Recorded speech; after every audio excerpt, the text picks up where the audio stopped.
છૂટાછેડા થયા પછી પૂરું 1 વર્ષ થઈ ગયું હતું. બંનેના જીવનમાં નવા રસ્તા તો શરૂ થઈ ગયા હતા, પણ દિલની અંદર ક્યાંક હજુ પણ અધૂરાપણનો પડઘો પડતો હતો. એક સાંજે અચાનક પતિના ફોનમાં રિંગ વાગી અને સ્ક્રીન પર દેખાયું એ નામ, જેનું દેખાવું પણ હવે સપનામાં જ બાકી રહી ગયું હતું. પત્નીએ માત્ર એટલું જ કહ્યું, "કાલે મારા ઘરે આવી જજો, તમને કંઈક દેખાડવું છે." એણે પૂછવાનો પ્રયત્ન કર્યો પણ ઉત્તર મળ્યો નહીં, ફક્ત શાંતિ અને એક અજાણી બેચેની. બીજા દિવસે જ્યારે એ પત્નીના ઘરના દરવાજા પર ઊભો હતો ત્યારે એને ખબર પણ નહોતી કે થોડીક ક્ષણોમાં એનું આખું જીવન બદલાઈ જવાનું છે, અને જે દ્રશ્ય એની આંખો સામે આવશે ત્યારે એના પગ નીચેની જમીન સરકાવી દેશે. છૂટાછેડા થયા પછીનું 1 વર્ષ પૂર્ણ થયું હતું. જીવન જાણે પોતાની ગતિએ આગળ વધી રહ્યું હતું, પણ દિલની અંદર ક્યાંક ન બોલાય એવી ખાલી જગ્યા બંનેના જીવનમાં હજુ પણ જીવી રહી હતી. રોહિત હવે એકલા રહેવાની આદતમાં આવી ગયો હતો. સવારે ઉઠે ત્યારે ચા બનાવીને બાલ્કનીમાં ઊભો રહેતો અને સામેના આકાશને જોયા રાખતો. ત્યાં સુધી જોતો કે વિચારો ખતમ ન થઈ જાય. રાતે સૂવા જાય ત્યારે ઘરમાં પડતો સન્નાટો એને યાદ અપાવતો કે જીવનમાં કશુંક અધૂરું રહી ગયું છે, પણ એ અધૂરું શું છે એ સ્વીકારવા તેની પાસે હિંમત નહોતી. બીજી તરફ પ્રિયાએ પોતાનું જીવન બહારથી આગળ ધપાવી દીધું હતું અને નોકરી કરતી હતી, બહારથી હસતી હતી. લોકોને લાગતું કે એ તૂટ્યા બાદ વધુ મજબૂત બની ગઈ છે, પરંતુ રાત્રે બારીની બહાર ચાંદને જોયા કરતી ત્યારે આંખો ભીની થઈ જતી અને પ્રશ્નો મનમાં ઉઠતા, શું આ અંત સાચો હતો કે પછી ક્યાંક બંનેએ જલ્દીમાં નિર્ણય લઈ લીધો હતો? એક દિવસ સાંજે રોહિત ઓફિસેથી પરત આવીને જમવાનું ગરમ કરી રહ્યો હતો ત્યારે તેના ફોનમાં રિંગ વાગી. સ્ક્રીન પર દેખાતું નામ જોઈને એનો શ્વાસ અટકી ગયો. પ્રિયાનો ફોન 1 વર્ષ બાદ પહેલી વાર આવી રહ્યો હતો.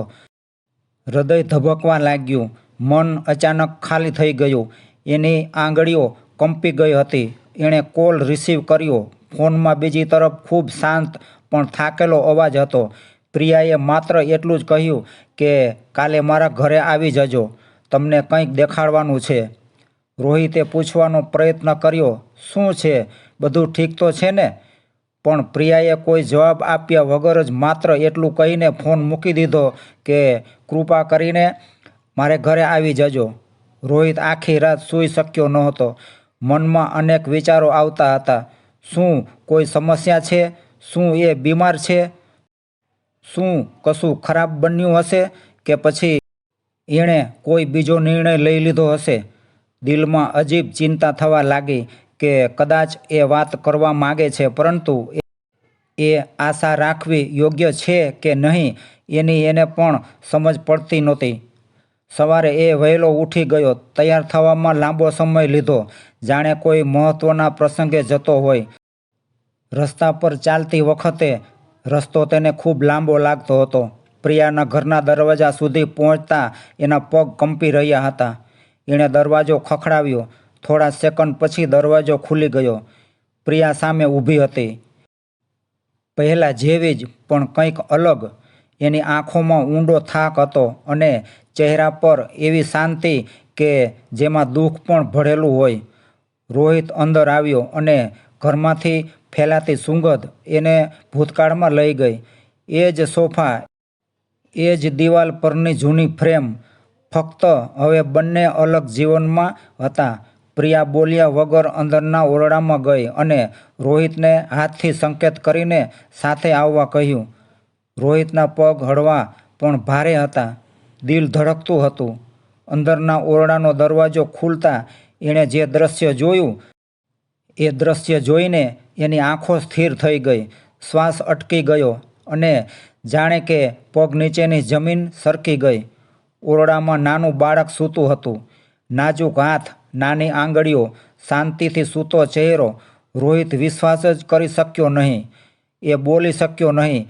એણે પ્રિયાની તરફ જોયું, આંખોમાં પ્રશ્નોથી ભરેલું આકાશ. પ્રિયા ધીમેથી બોલી, "આ આપણું બાળક છે." અને એનું નામ રાખ્યું છે આદિત્ય. રોહિતના કાનમાં જાણે અવાજ પહોંચ્યો જ નહીં. એને સમજવા થોડો સમય લાગ્યો. છૂટાછેડા પહેલાં પ્રિયા ગર્ભવતી હતી, પણ એ બંને વચ્ચે એટલી કડવાશ અને અહંકાર ઊભો થઈ ગયો હતો કે એ વાત કહી જ ન શકી.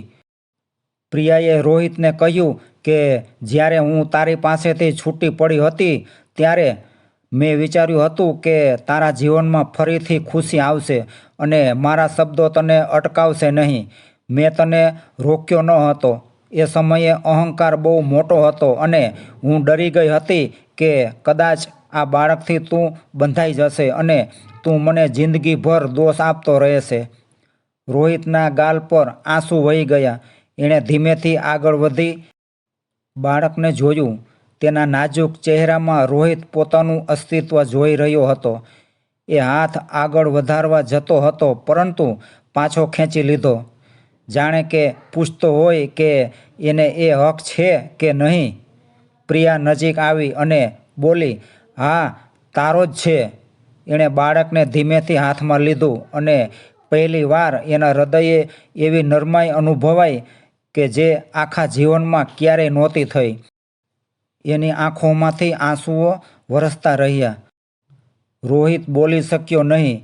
માત્ર એક જ વાક્ય બહાર આવ્યું, પ્રિયા, તું એકલી કેમ સહન કરતી રહી? પ્રિયાએ આંસુ લૂછતા કહ્યું, કારણ કે આપણે બંને વચ્ચે વાતો બંધ થઈ ગઈ હતી. આપણે ઈગો જીતવા લાગ્યા અને સંબંધ હારી ગયા. એક ફોન પણ કરી શકતી ન હતી.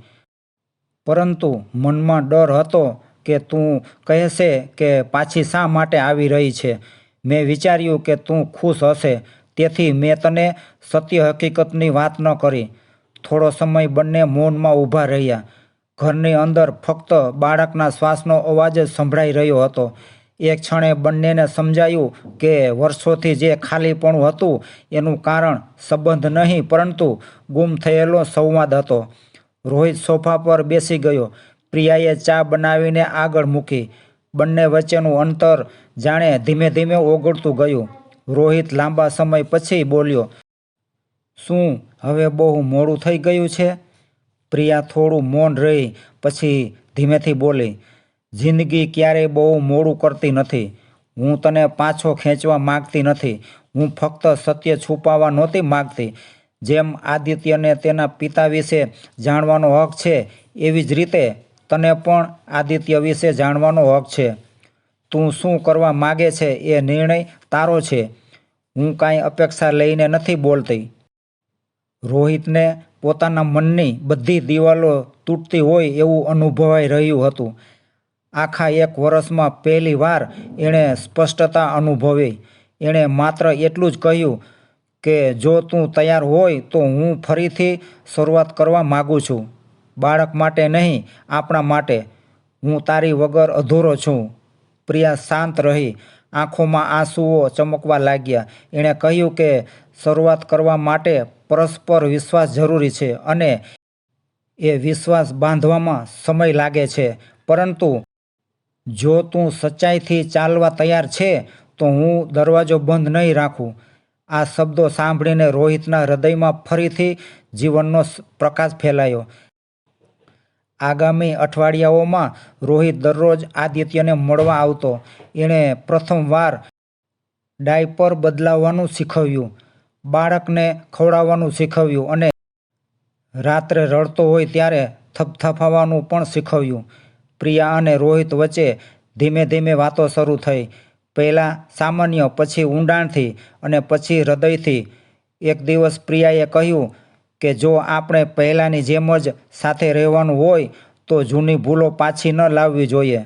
રોહિતે કહ્યું, નહીં, હું શીખી ગયો છું કે સંબંધમાં જીતવાનો અર્થ બીજાને હરાવવાનો નહીં, પરંતુ એકબીજાને સમજીને સાથે ચાલવું એ છે. 6 મહિના પછી બંનેએ ફરીથી એક જ ઘરે રહેવાનું નક્કી કર્યું. હવે તે ઘર પહેલાંથી જુદું હતું.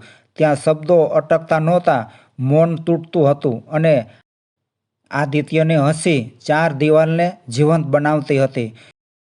જીવન ફરી પૂર્ણ થતું ગયું, ધીમે ધીમે પરંતુ સાચા અર્થમાં. 1 વર્ષ પહેલાં જે અંત લાગતો હતો એ આજે નવી શરૂઆત બની ગયો હતો.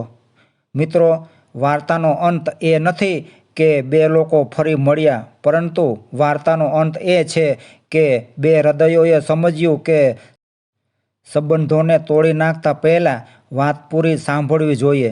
જીવનમાં ક્યારેક એક ફોન, એક વાત અને એક ક્ષણ આખું જીવન બદલી શકે છે, અને ક્યારેક અહંકારથી જીતેલી લડાઈમાં માણસ પોતાનું સર્વસ્વ હારી બેસે છે.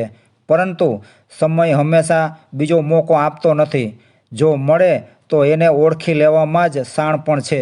જીવનમાં સંબંધો તૂટતા નથી, સમજણ તૂટે છે.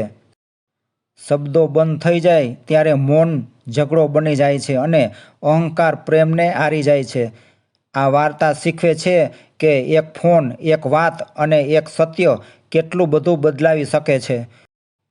કોઈને ગુમાવી દેતા પહેલાં તેની વાત સાંભળવી અને કોઈને પાછું સ્વીકારતા પહેલાં પોતાને બદલવું એ જ સાચું સાહસ છે. મિત્રો, જો તમને પણ લાગે છે કે ક્ષમા એ નબળાઈ નથી પરંતુ સૌથી મોટી જીત છે, તો આ વિડીયો લાઈક કરજો, શેર કરજો, જેથી વધારે લોકો સુધી આ સંદેશ પહોંચી શકે, અને સબસ્ક્રાઈબ કરજો જેથી આવી હૃદયસ્પર્શી વાર્તાઓ તમારાથી ક્યારેય ચૂકી ન જવાય. આ જ વાર્તાનો બીજો પાર્ટ આના પછીના વિડીયોમાં આવશે. જય દ્વારકાધીશ.